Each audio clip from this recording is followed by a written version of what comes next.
मैंने आपका, जब से आप बिग बॉस में आई ना, उसके बाद आपके इतने रील्स वायरल हुए। बिग बॉस के तो रील वायरल हुए, लेकिन रील वो भी वायरल हुए जब आप 13-14 साल की थी और कोई ऑडिशन दे रही थी, पतली सी ईशा, लिपस्टिक करके। तुम्हें क्या लगता है, मैं ऐसे ही करूंगी? ये वो पतली बच्ची बच्ची छोटी बच्ची, तो मतलब ये करीना कपूर बच्ची है, मैं बड़ी होगी हीरोइन बनूंगी। तो आप चंडीगढ़ में रहती थी 2-2.5 साल से, तो हाँ, उडारिया के उडारिया लिए। के लिए। बट आप ओरिजिनली कहाँ से हो? मैं ओरिजिनली मध्य प्रदेश से हूँ। मध्य प्रदेश। नर्मदापुरम से हूँ बेसिकली। नर्मदापुरम। नर्मदापुरम मतलब उसका पहले नाम था होशंगाबाद, अच्छा। फिर थोड़े टाइम बाद उसका नाम कन्वर्ट हो गया होशंगाबाद से नर्मदापुरम। और किसी को भी बोलते हैं, जैसे इंक्वायरी आती थी ना पहले, तो मैं ये नहीं बताती थी नर्मदापुरम, क्योंकि किसी को क्लिक ही नहीं होता था कि कहाँ है, तो मेरे को भोपाल बोलना पड़ता था। मतलब भोपाल से भी 70 किलोमीटर दूर, मतलब भोपाल से नर्मदापुरम पहुंचने में 1.5 आवर्स लगते हैं। तो यार ये कैसे फिर इतना, मतलब ऑब्वियसली इतना दूर था, कैसे टीवी सीरियल करना, या उससे पहले भी आप गाने करती थी? हाँ, या 1-2 सॉन्ग्स मैंने किए, मतलब म्यूजिक वीडियोस किए। तो बेसिकली पहले तो डांसिंग में ही थी मैं। मतलब जब मैं होंगी ना 6 साल की, जब मैं 4 साल की होंगी, तो वो गणेश जी नहीं बैठते हमारे कॉलोनी में, वहां मैंने डांस किया। तो वो देख के जब मैं 6 साल की थी, मेरे मम्मी पापा ने मेरे को जिम्नास्टिक में डाल दिया था। जिम्नास्ट होता है ना, एरियल एक्स, जिम्नास्टिक।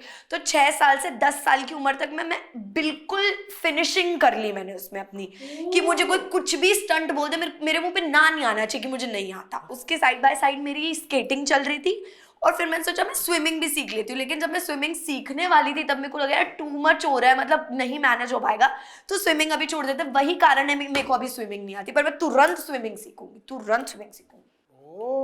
फिर मैंने कथक ज्वाइन किया। So I have degree of 6 years of classical. मतलब मेरे पास थ्योरी की और प्रैक्टिकल की डिग्री है, 6 साल के कोर्स की कथक की।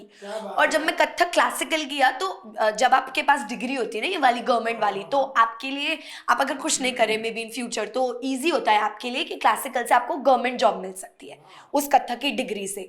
तो जब मैं कथक कर रही थी, जब मेरे को तबले का भी ऑफर आया कि आप म्यूजिक के में तबला भी सीख लो, तो मैंने थोड़े दिन के लिए पियानो और हारमोनियम सीखा भी, वो सारे गामा पादा निसा सब कुछ सीखा। हाँ, मैंने सीखा, लेकिन मेरे को लगा नहीं नहीं, डांस ज्यादा अच्छा लग रहा है, तो डांस में चलते। फिर जब मैं 12 की थी, मतलब 12 से लेके 15 तक, मैंने जबरदस्त ऑडिशन पे ऑडिशन दी। मतलब DID क्या, डांस दीवाने क्या, बूगी वूगी क्या, झलक दिखला, सब कुछ दिया। लेकिन वो पता नहीं क्या हुआ, मतलब 3rd राउंड के बाद तक वो यही बोलते थे कि नहीं, let's see let's see let's see. तो destiny did not work out, फिर नहीं हुआ। और फिर उसके बाद लॉकडाउन लगा। जब मैं 16 साल की हुई, तब मेरे को miss tin India world wide का ऑफर आया। अच्छा। Miss tin India world wide एक पेजेंट था, जिसमें मैंने अंडर 18 में इंडिया को रिप्रेजेंट किया था। इंटरनेशनल पेजेंट अच्छा। था, हाँ, उसमें 25 कंट्रीज की लड़कियां आई थी। तो मैंने वो किया। उसके बाद मैं 3rd पोजीशन पे आई, मतलब मैं जीती, तो I was 2nd runner up. वो किया मैंने। उसके बाद एकदम सब कुछ शट डाउन हो गया उसके इमीडिएटली बाद। तो जो 16 साल की मैं थी और 17 साल की थी, उसके बीच में बहुत गैप था, और गैप के साथ साथ लॉकडाउन था। तो मैंने कहा भैया अब तो कोई काम नहीं हो पाएगा। मैंने अपना सोशल मीडिया एक्टिव किया। मैंने कहा यार रील्स वील्स बनानी है, ये सब करना है। रील तब तक निकल गई थी नई नई, आई थिंक जब मैं 16 की होंगी, तो तब तक रील्स बनानी शुरू हो गई। टिकटॉक बैन हुआ था तब, करेक्ट। टिकटॉक बैन हो गया था, और रील का वो जो फॉर्मेट था वो शुरू हो गया था। तो मैंने कहा भाई तो करना है, ये करते हैं। फिर मैंने शुरू किया। उसके बाद मैंने होस्टिंग की। मतलब मेरी मम्मी ने मेरे को एंकरिंग में डाल दिया, सो दैट स्पीकिंग स्किल्स थोड़े अच्छे हो जाएं, कल के दिन अगर कहीं कुछ बोलना पड़े तो स्पीकिंग स्किल्स स्ट्रांग हो जाएं। तो उन्होंने मेरे को डाल दिया एंकरिंग में। फिर मैं इवेंट्स, वेडिंग्स, ये सब होस्ट करती थी, किटी पार्टीज की। ऐसा कुछ नहीं। फिर घर वालों को भी लगता था कि यार तुम लोग पैसे के लिए क्यों, इतनी छोटी है तुम भेज रहे। तो मेरी मम्मी ने हमेशा बोला नहीं, it's not just about money, उसके वो स्किल्स इंप्रूव होंगे तो जाने दो, तो परफेक्ट हो जाएगी। तो गई। उसके बाद मैं एक दिन थी घर पे नॉर्मली, फिर मेरे को कॉल आता है उडारियां के लिए, और उसमें भी मैं मानी नहीं भाई। मेरे को लगा स्कैम, पीछे से पापा मम्मी बोले जा रहे नहीं नहीं नहीं मानना है, स्कैम होता है, तेरा तो कुछ है ही नहीं, मतलब ना तू कोई स्टार किड है, ना इंडस्ट्री से जुड़ी हुई है, तुझे कैसे कॉल आ सकता है, तुझे क्यों आ गया कलर्स के शो के लिए कॉल।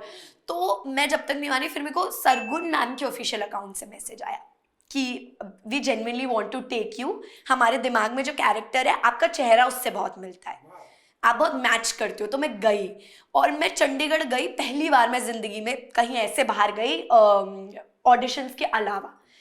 हमेशा मैं ऑडिशंस देने सिर्फ गई हूँ बैंगलोर, इंदौर, जबलपुर, कोलकाता, यहाँ वहाँ सब पापा मम्मी के साथ गई थी। ये फर्स्ट टाइम था कि मैं किसी शो के लिए जा रही हूँ, तो मैं गई। फिर उसके बाद पापा को यही बोल के गए थे मम्मी और मैं कि हम आ जाएंगे, मतलब विद इन 2-3 डेज हम आ जाएंगे। मैं वहाँ गई, मेरा लुक टेस्ट हुआ, मैं कंफर्म हो गई, फिर मैं वहीं रही और मैं 1 साल बाद घर आई। ओहो। मेरी पहली ट्रिप नर्मदापुरम की 1 साल बाद थी। मतलब पूरे 1 साल के एपिसोड्स आ चुके थे, उडारिया के सब आ चुका था, मतलब मैं वहीं रह गई। मेरे को सरगुन मैम ने बोला नहीं नहीं, हमको 20-21 से शूट चालू करना है, कोई पॉसिबिलिटी नहीं कि तुम जा पाओ, अपना सामान तुम वहीं से मंगवा लो, मतलब you can't go back now, आप नहीं जा सकते।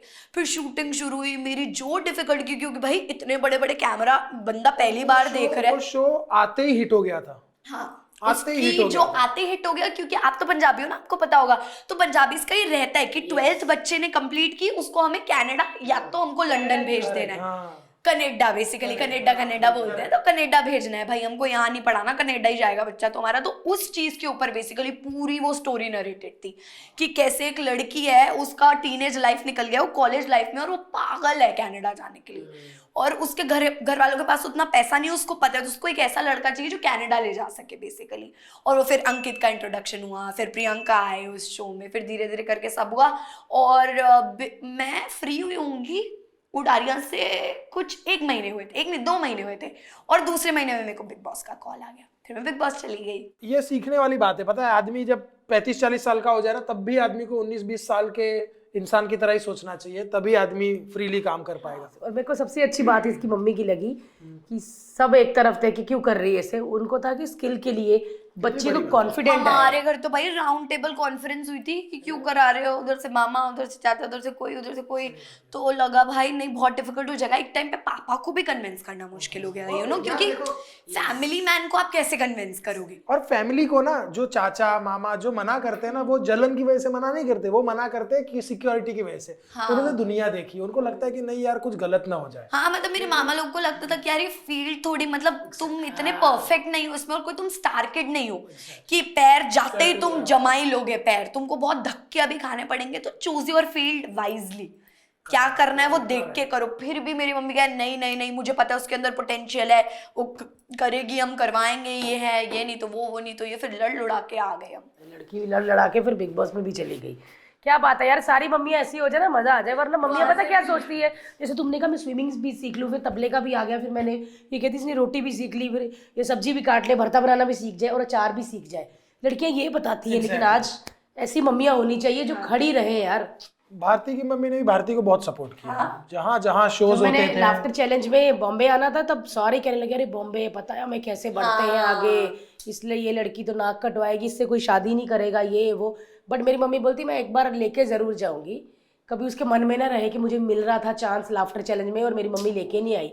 हमेशा ना इस चीज में माएँ आगे आती हैं। मम्मी पापा आखिरी दम तक करते हैं हाँ, आपके सच लिए, आप में। कितनी भी गलतियां कर दो, मम्मी पापा तो आप उनके लिए तो बच्चे हो ना। आपकी मम्मी तो अभी भी आपको बच्चे जैसे देख, जैसे मैं आपको बोलती हूँ भारती दीदी, हर्ष भैया, उनके लिए तो आप बच्चे ही हो ना। एग्जैक्टली यार। लेकिन ईशा सच में यार बच्चे तो है ही, लेकिन बिग बॉस में कभी कभी ऐसी चीजें, ऐसी सिचुएशन हो जाती थी जिसके प्रोमोज ये वो हम बाहर देखते थे, हमको होता था अरे बाप रे इसके मम्मी डैडी देखेंगे तो क्या, घर में क्या, जब तुम आई घर में क्या था? सब बहुत रो रहे थे, मतलब अभी तो मैं इधर ही हूँ बॉम्बे में, मेरे बाकी दादा दादी सब लोग नर्मदापुरम में रहते, तो अभी बस मैं मम्मी पापा को मिली, तो मम्मी पापा तो इतना रो रो के, पापा तो खैर आपने देखा होगा फैमिली वीक में भी बहुत रोए पापा, तो फिर मैं आ गई बाहर उसमें भी, और मम्मी तो मुझे मिली ही 3.5 महीने बाद, और मैं कभी नहीं रही उनसे इतनी अलग, कभी नहीं रही। उडारिया के सेट पे भी हर पल मम्मी वॉज देयर।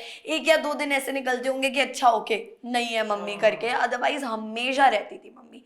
तो मेरे लिए तो उतना मुश्किल था, उनके लिए भी इट वॉज वेरी डिफिकल्ट। और फिर उसके बाद बहुत रोए गाए वो, उन्होंने बोला कि यार मुझे ऐसा लग रहा है मेरे को नहीं तेरे को भेजना चाहिए था, यू नो मैंने गलत जगह भेज दिया। लेकिन फिर मेरे पापा ने बोला कि नहीं यही है क्वालिटी, यही है कि उसके ऊपर हम नहीं थे, जहाँ वो अकेली गई थी उसके साथ इतनी चीज़ें हो गई, ऊपर इतनी बिजलियाँ गिर गई, पर फिर भी मतलब बिग बॉस, मेरे को एक जो मैंने चीज़ बिग बॉस से सीखी वो ये है कि आप अकेले भी अपनी सिचुएशन बहुत अच्छे से हैंडल कर सकते हो।